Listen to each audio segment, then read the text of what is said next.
Hello students, I am here with another video from the chapter of class 10th Science NCERT book, that is, the chapter's name is Life Processes. Before starting today's video, children, I would like to tell you all that till now what all things we have discussed in this chapter. So children, we are discussing about we have already discussed about the life processes, which was related with the nutrition in the organism. So first life process which we discussed was about nutrition. Now when we are talking about nutrition, children, it is for two organisms. It could be for the plants, it could be for the animals. Okay, so either it could be for the plants or for the animals. For plants, we talked about autotrophic mode of nutrition. Okay, and here in animals, heterotrophic. There were some more modes of nutrition which we have already talked in detail. Now we have started with the second type of the mode of nutrition. Second type of the life process, which is known to be as the respiration. Okay, so in respiration we have studied about the types of respiration. We have talked about the types of respiration. Okay, so respiration means it is a process by which breathing is going to help. Breathing is there, plus together with the breathing, oxidation of food is taking place. So breathing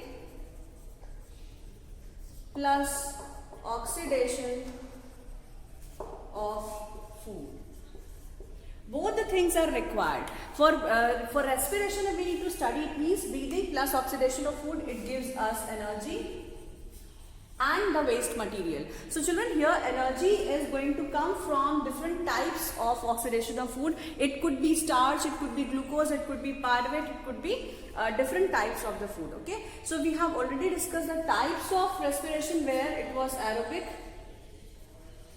and anaerobic mode of respiration. Okay, so this was aerobic and anaerobic mode of respiration. Now we'll discuss more about the part of nutrition which is about the process of respiration. In this, we have also done about the respiration in plants. After respiration, we have started with the next topic, that is transportation. So yesterday I was telling you about what is the meaning of transportation in plants and in animals. So children, when we talk about transportation, it means we are transferring or we are sending the things from one place to another. So in the case of plants, in the case of animals, different food and different materials are being transported. So different material are being transported. Now this different material could be water, it could be minerals, it could be food. Okay, it could be water, it could be mineral, it could be food. Now for transportation of water, we require a special tissue, that is the xylem. For the transportation of food, we require phloem. Okay, it requires phloem. Now, when we talk about the transportation in the plants, here the mechanism for the transportation of this water and food, this depends upon one theory which I had only taken the name yesterday. I'll talk about that particular theory for transportation. That is the transpirational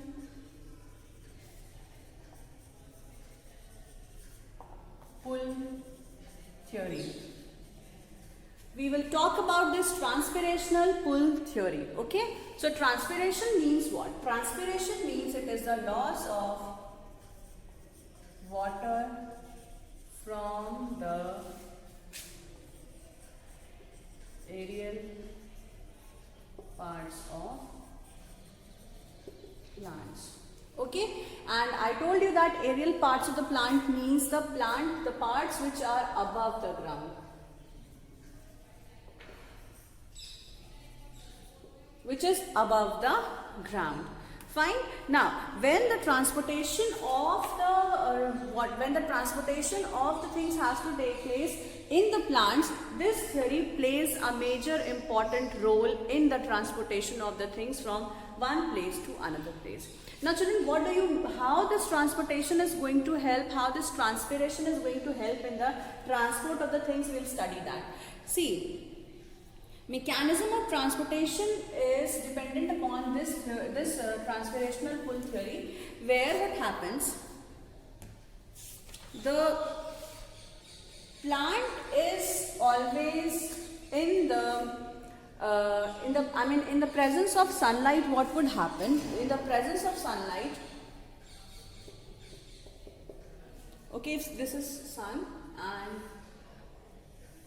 here the plants are there.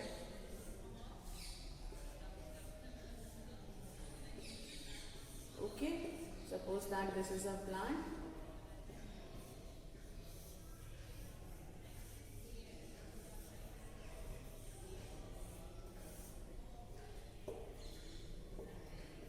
Okay, and this is present in the soil.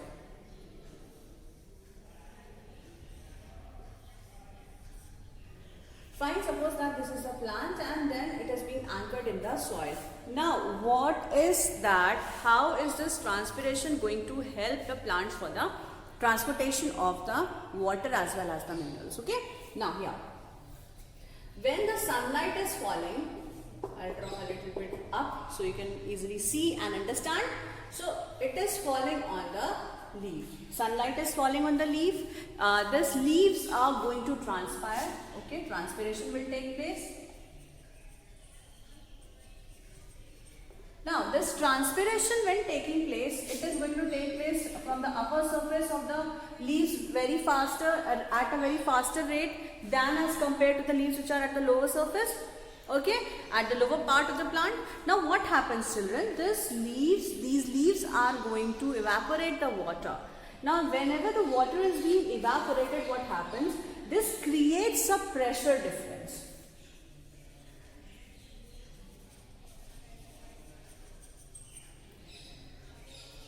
Ions or ionic difference is also there. Ions are different.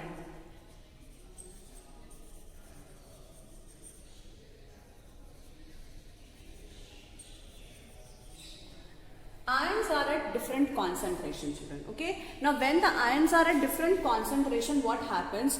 The pressure difference is created. Now, how this transpiration is responsible for creating the pressure difference? See, due to transpiration, the upper layer of the leaf will be deficient in water. Okay. It is going to have less concentration of water in their cells. If we talk about the cells, there is less concentration of water in the upper part of the leaves.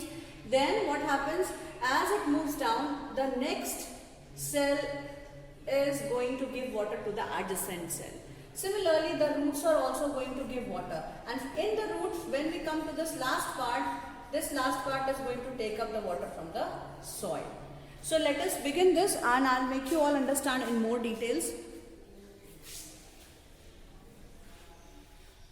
So in this, what happens?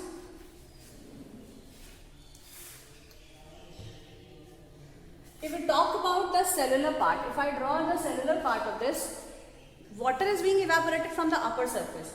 Then what happens? Again the water is going to the upper surface means this cell is going to release water. Again this cell becomes water deficient. So what happens? It is going to take up water from the adjacent cell. Again this becomes deficient, it takes water from the adjacent cell. It becomes deficient, it takes water from the next cell. Similarly, it will come till here. And when the last cell is becoming the water deficient, it is going to take up water from the soil. Okay, so it's very simple to understand. When we are talking about the cellular part, if I draw like this, suppose that these are the cells. These cells are present at the leaves. This is the leaf surface. This is stem. This is leaf. Okay. And then this is the root. So it is present in the root. Okay, so this tells you about the root. Now children, what is happening actually? See, when the sunlight is falling on the leaf, the uppermost cell is going to release water first. This releases water first. Now here water concentration is less, but here water concentration is more. Okay, similarly here water concentration, it is going to give water to this water deficient cell. Now here water is less, again this is going to give water to the next cell. Similarly here water is less, again this is going to be water deficient, it is being given by the next cell. This is how it reaches till the last cell. Now this last cell is in direct contact with the soil water. This is under the direct contact with the soil water, children. So this soil water is going to give the last cell, this is going to take water from the soil. Okay, this takes water from the soil, and this is how the water is going to be passed from one place to another place, means it is going to transport from the soil till the last part of the leaf. And how this pressure, how this difference of the concentration is going to be made? This is being made with the help of the transpiration, which is pulling. Transpirational force is pulling the water from one cell to another cell, because of which what happens, the cells are going to take up, the cells are going to release water in the atmosphere, and then the adjacent cell is ready with the water to be transported to the next cell. This is what is known as a cohesive force, which the force which is being taking place, the force which is going to be working between the same kinds of molecules. So water and water is attached with the help of the cohesive force, and water molecule and the stem molecule, the leaves molecule, it is going to be attached with another type of force that is said to be as the adhesive force. Okay, so this is known as the cohesive and adhesive force, which is also working upon the pressure difference. Now this pressure difference is created because of the presence of the water, because of the presence of the different concentration of water molecule in the root, stem and leaves. Okay, so this is what is about the transportation of plants, and this is known as transpirational pull theory. Okay, so this was all about the transportational pull theory, children. I hope you all have understood now very easily, and if you have not understood, you can again ask me in your online class. Okay, now we move on to the next thing, that is the transportation of food in plants.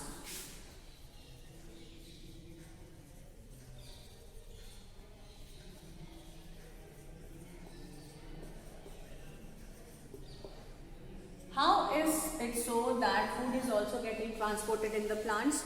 Water is transported with the help of the transpirational pull theory, and where it is taking place? It is taking place in the xylem. Okay, so xylem is a tissue, it is a vascular tissue which is responsible for increase in the, it is responsible for the movement of water, it is responsible for the movement of the water molecule as well as mineral molecule from one place to another place, from the soil to the roots, from the root to the stem, from the stem to the leaves. Okay, and this is being created, this creates a suction pressure, this creates a suction pull, and this suction pull is going to help the plants to, this helps the plant to absorb water from the soil. Okay, now the next thing is transportation in animals. So transportation in food, transportation of food also takes place with another vascular tissue which is known to be as a phloem. So phloem is responsible for the movement of the food from the leaves to the different parts of the body. The transportation of soluble products of photosynthesis are moved from the leaves to the other parts of the plant, and this process of movement, the movement of food from the leaves to the various parts of plant is known as, it is known as what? It is known as translocation. So please understand the meaning of the word translocation. Transferring the location. So what we are transferring? We are transferring the location of what? We are transferring the location. We are transferring the location of food. Food is being prepared in the leaves. It is being transported in both the directions, in the lower as well as in the above direction. Okay, so it is made here, which is going in the upward direction also and in the downward direction also, because all the parts of the plant requires food. Okay, so this will be moving from one place to another place, from the place of production to the place of distribution. They are different. So this is known by another term called translocation. So transportation is taking place in the plants this word is being used only for the transportation of minerals and water. And when we talk about the transportation of food, we will always say translocation. We will always say translocation. Okay, so this is known as transportation of food in the plants. The translocation requires energy in the form of the phloem also transports amino acids and other substances and stores in the parts of the organ. Okay, now see, when the food is being prepared here, the food is utilized to give energy. After various life processes of the plant, still some food, some energy is being left. So this leftover food is being stored in the parts of plants. Okay, it is stored in the root, stem and leaves. It is stored in root, stem and leaves. Okay children, so this is what is known as the transportation of the food in the different parts of the plant. So here what happens, translocation requires energy in the form of ATP.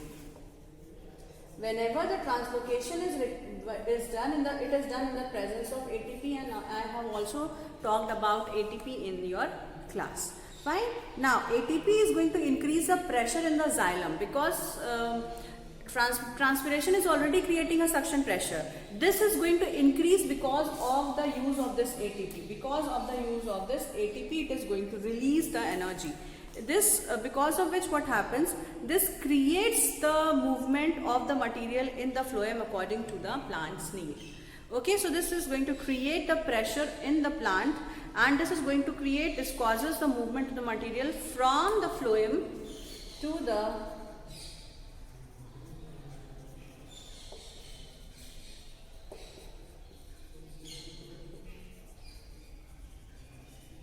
other parts of the plant. If the food is present, the food is going to be transported from one place to another, and the extra food material which is being stored in the different parts of the plant is going to help the plant to grow and to use that particular food for various other needs. Similarly, it is also helpful in giving the nutrient to the animals. Okay, because animals are the heterotrophs, which is undergoing the heterotrophic mode of nutrition, because this stored food is why utilized by the plants as well as the human beings. Okay, animals as well as the human beings. So this food which is being utilized by the animal, and this is going to utilize the stored food. Okay, so this was all about the transportation of water, minerals and the food in plants. Now I move on to the next topic that is also related with the transportation, and we'll study about the transportation of different materials in the animals. So we'll move on to the next topic, that is transportation.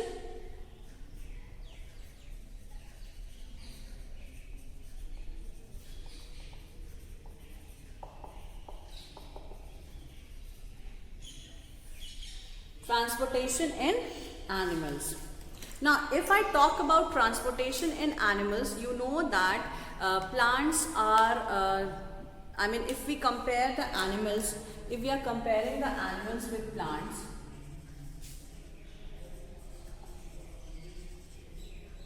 so the animals are more complex Okay, they also move. They also show movement. But as compared to the plants, plants are not moving. So when the plant is not moving, the animals are moving, so it requires more energy. It requires more energy, whereas the plants, they don't require more energy. Or simply we can write they require less energy. If it requires less energy, children, it means that transportation in the plants was easy.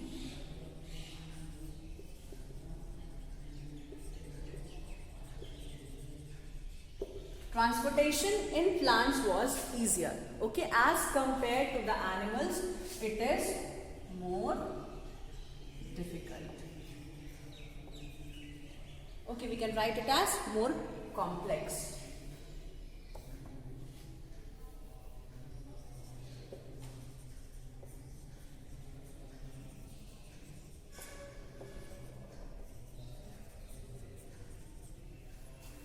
Transportation is complex. Okay, so if transportation is complex, children, it means that it requires a medium, it should require more machinery as compared to the plants. So we saw that in the plants, translocation as well as the transportation was only being done with the help of some tissue, which is the xylem and the phloem tissue. Now whenever the xylem and the phloem tissues are there, this helps in the transportation of the plants. So we have already seen, so I'll just remove this. And now we are going to study about the transportation in animals. As you know that transportation in the animals is a complex process because this requires more energy. So this requires more energy because the animals are moving. The animals are moving. For the movement, for performing various activities, they require more energy. For more energy, more food has to be transported. More energy has to be translocated. So for more movement, it requires a particular medium for the transport. It requires a proper medium. Proper medium is required. Okay? A proper medium is required for transport. A proper medium of transportation is required in the animals. Okay, so it requires a proper way by which it could easily transport the things. Now, the medium which is responsible for the transportation in the plants, in the animals, not in the plants. So here, the mode of transportation in animals, it requires a medium. And what is that medium? The medium consists of the circulatory system. So this is going to synchronize the human body for doing transportation. Okay, so this transportation is under whose control?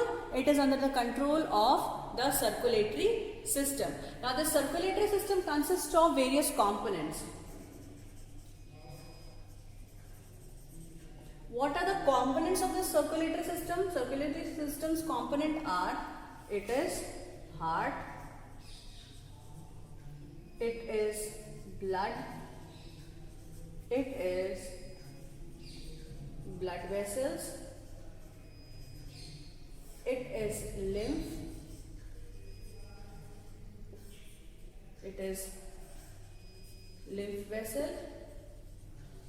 and the lymph nodes. Okay, so here if I say two systems are required. One is the circulatory system and other one is the lymphatic system.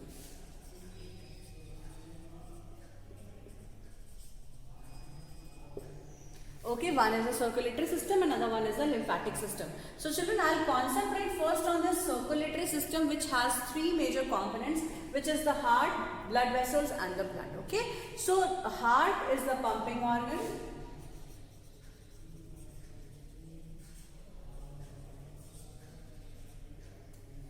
In the body of the animals, okay, this is the medium, blood is the medium of transport. Blood is the medium of transport, and blood vessels are the, you could say that they are the connections, they provide connections between blood and circulatory system.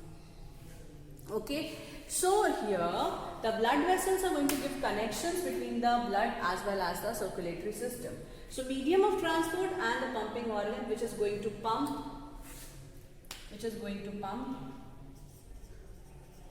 the blood. Okay, this is going to pump the blood. From the very, from very lower classes, you all have studied about these three things. At least not for the three things, you have at least studied about two things, that is heart and the blood. So what is the heart? Heart is the organ of pumping, and the organ, this organ is going to pump the blood. And the next is, where is this blood flowing? It will flow in the blood vessel. Okay, so I'll move on to the next point, that is blood is the main medium of transport.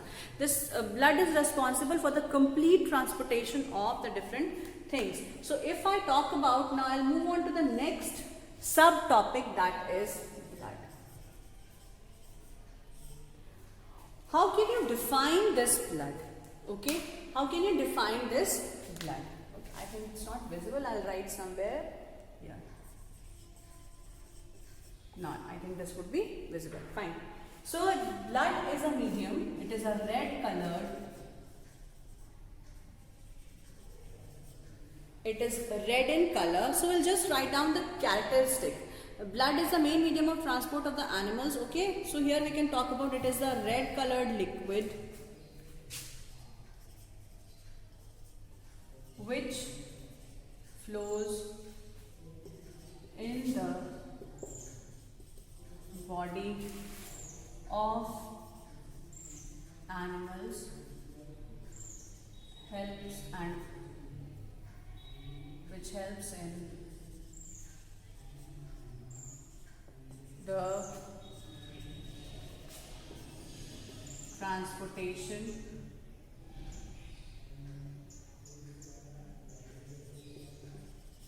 transportation of what? Transportation of energy, or you can say that it is the main medium of transport. Okay, this is the main medium of transport. So it is a red colored liquid which flows in our body of the human beings and the animals, which helps in the transportation of the various substances, important substances, which includes energy. Transportation of important substances. Okay, it is a main medium of transport. Now what are to be transported? What are the things to be transported? It transports food, it transports energy, it transports various important materials, proteins, it could be proteins. Okay, many materials which is important for the body of the animals and the human beings. It is being transported with the help of this blood. Now, why this is so that blood is the main medium of transport?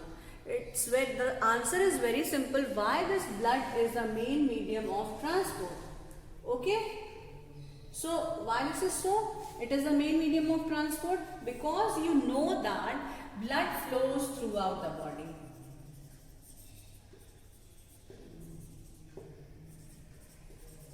It flows throughout the body. Now when it is flowing throughout the body, it means that it is going to help in the movement of the material, because once the things are moving from each and every organ, each and every cell, it becomes very easy for the body to transport the things, transport the material from one place to another.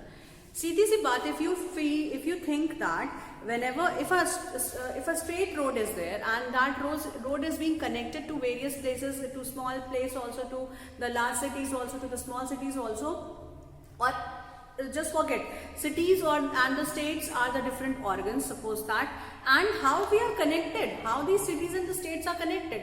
It is being connected with the help of the roads, okay, it is being connected with the help of the transport system, communication system. Many systems are there which is being communicating between these states, because of which it becomes very easy for other states also to communicate and pass on the information from one place to another. Okay, so this is what is about. The transportation is very necessary for